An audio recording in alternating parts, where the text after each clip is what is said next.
નમસ્કાર, દેવદર્શનમાં આપનું સ્વાગત છે. આપની સાથે હું છું નેહા. ગીર સોમનાથ જિલ્લાના કોડીનાર તાલુકાના સુગાળા ગામ પાસે શિંગવડા નદીને કાંઠે 4000 વર્ષથી વધુ પ્રાચીન અને ઐતિહાસિક ખોડિયાર માતાજીનું મંદિર આવેલું છે. મંદિરની નજીક કાગડિયા નામના નાનકડો ધોધ આવેલું છે. કાગડિયા ખોડિયારમાં શ્રદ્ધા અને આસ્થાનું કેન્દ્ર છે. શિંગવડા નદીમાં ઘણા મગરોનો વસવાટ છે. ખોડિયાર માતાજીની આરતીના સમયે એક મગર અચૂક દર્શન માટે આવે છે. નદીમાં રહેતા મગરો ક્યારેય કોઈ શ્રદ્ધાળુઓને હાનિ પહોંચાડતા નથી. ખોડિયાર જયંતીએ હજારો ભાવિકો માતાજીના દર્શન માટે ઉમટી પડે છે. તો આજે દેવદર્શનમાં દર્શન કરીશું કાગડિયા ખૂનાવાડી ખોડિયાર માતાજીના.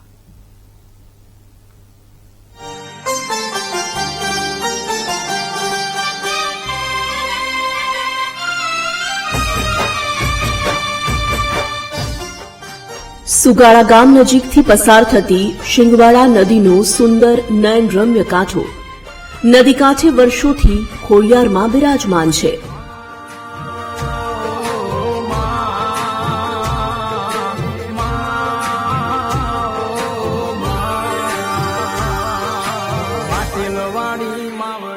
ખોડિયાર જયંતીએ હજારોની સંખ્યામાં માઈ ભક્તો માના આશીર્વાદ લેવા મંદિરે આવે છે. માતાજીના મંદિરે સવારથી સાંજ સુધી ભક્તોનો અવિરત પ્રવાહ ચાલુ રહે છે. ભાવિકો ખોડિયાર માના દર્શન કરી ધન્ય થાય છે. રાજપરાવાળી ભેડી રે જય સમરે કર સહાય ખોડદેવી મારી ખોડલ માડી હો.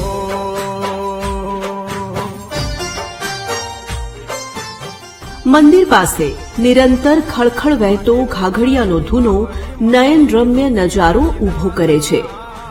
ધૂનો ઘણી ઊંડાઈ ધરાવે છે. ધૂનામાં ખોડિયાર માતાજીના વાહન એવા અનેક મગરોનો વસવાટ છે. આ જે ગુનો છે, ગુનામાં મગર માતાજી ખોડિયાર માની અસવારી છે.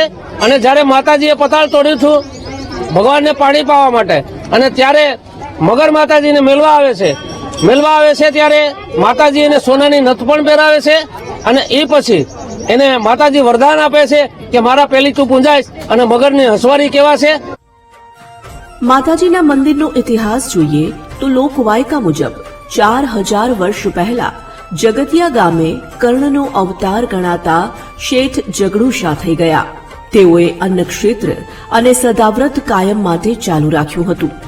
એક દિવસ ભગવાનને શેઠ જગડુશાની કસોટી કરવાનું મન થયું. ભગવાન બાળ યોગી સ્વરૂપે કાળ બનીને શેઠ જગડુશા પાસે પોતે તૃપ્ત ન થાય ત્યાં સુધી ભોજનની માંગણી કરી. શેઠ જગડુશા વચને બંધાયા અને બાળ યોગી સ્વરૂપ ભગવાનને પોતાના ગોદામમાં છેલ્લો કણ હતો ત્યાં સુધી ભોજન કરાવ્યું અને તૃપ્ત કર્યા. પરંતુ સાચી તૃપ્તિનો ઓડકાર તો ભોજન બાદ જળ પીધા પછી જ આવે.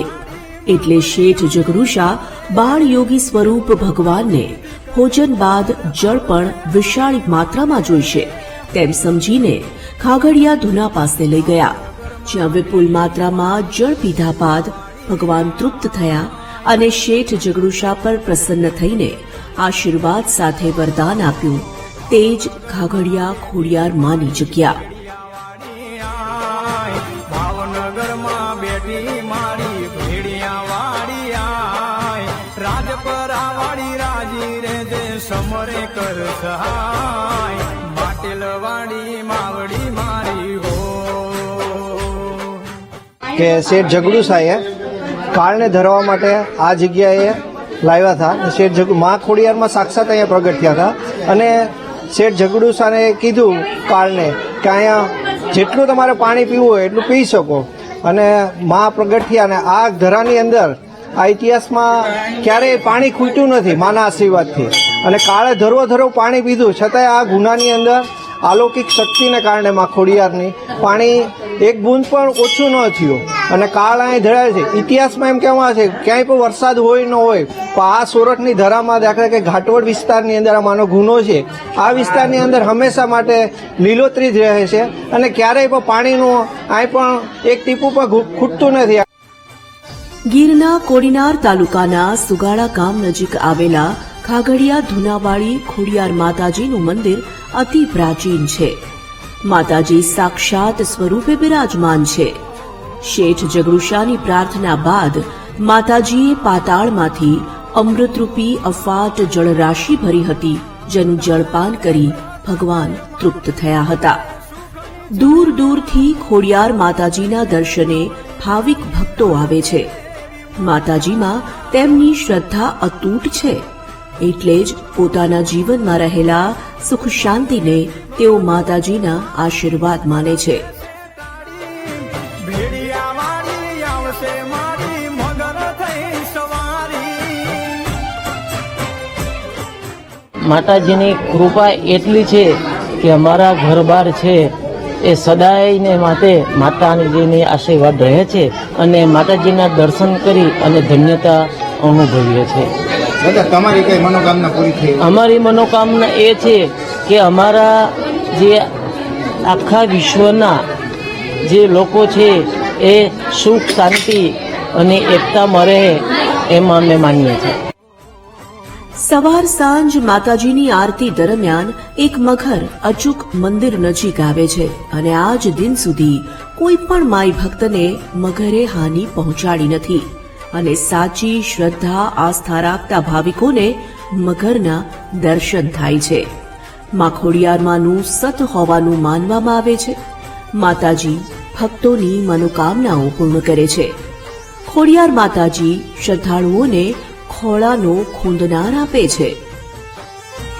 શ્રદ્ધા રાખી મનમાં મારી આયો તારા દ્વારે.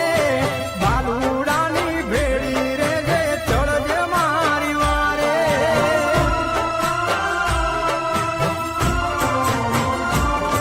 ગોકલા મંદિરથી ગવાતી ગાથા માંડી સવાર સાંજ. એવું હતું કે મારી બેબીનો બોન થયો, પછી મારા હસબન્ડે એવું કીધું કે આપણે અહીંયા એમને પગે લગાડશું એમ. એટલે પછી અમે એનો બોન થયો, પછી અમે અહીંયા પગે લગાડેલી હતી. બસ એમ કે એક માતાજી એક આસ્થાનું પ્રતીક છે, તો એક આપણે કહેવાય ને શાંતિનો અનુભવ અને એક અલૌકિક શક્તિ છે, દેવી શક્તિ છે, એ અલૌકિક શક્તિ છે. તો બસ એવું આપણે જાણીએ તો શાંતિનો અનુભવ થાય છે. કહેવાય છે કે જે સાચી શ્રદ્ધા ધરાવતા હોય તેવા ભાવિકોને જ દેવ કે દેવીના દર્શન થાય છે. પણ ઘણા એવા દર્શનાર્થી હોય છે જે મંદિરે ફક્ત સામાન્ય દર્શન કરવા આવ્યા હોય અને તેમને માતાજીનો સાક્ષાત્કાર થયો હોય. શિષ્યનો માવું દેજે આશીર્વાદ. કાગવળવાળી ખોડલ માળી કરજે તું સહાય. એટલે મને તો અનુભવ પેલા બી થયો છે કે બહુ ટાઈમ પહેલા હું અહીંયા આવેલો છું, ત્યારે જગ્યાનું એટલું બધું હતું નહીં ત્યારે, અને એ ટાઈમમાં મને અહીંયા મગર દેખાણી હતી અને એવું કહેવાય છે કે મગર નથડી પડી હતી. અને ત્યારે એ જ ટાઈમે મને નથડી વાળી મગર અને જે આગળના બે પગ હતા એમાં જરા બંગડી જેવું કંઈક દેખાણું હતું. એટલે મને પહેલા વિશ્વાસ નહોતો આવતો, કે જ્યારે મેં ખુદ જોયું ત્યારે મને આ અનુભવ થયો, ત્યારે મને જરાક લાગ્યું કે નહીં અહીંયા કંઈક તો છે. માતાજીને પ્રસાદમાં લાપસી, સાકર અને શ્રીફળ ધરવામાં આવે છે. સાથે જ શૃંગાર ધરી માનતા પૂર્ણ કરવામાં આવે છે. નિયમિત રીતે અનેક ભક્તો માં ખોડિયારના દર્શને આવે છે અને ખોડિયાર જયંતીના દિવસે હજારો શ્રદ્ધાળુઓ માતાજીની કૃપા મેળવવા મંદિરે દર્શન કરવા પધારે છે.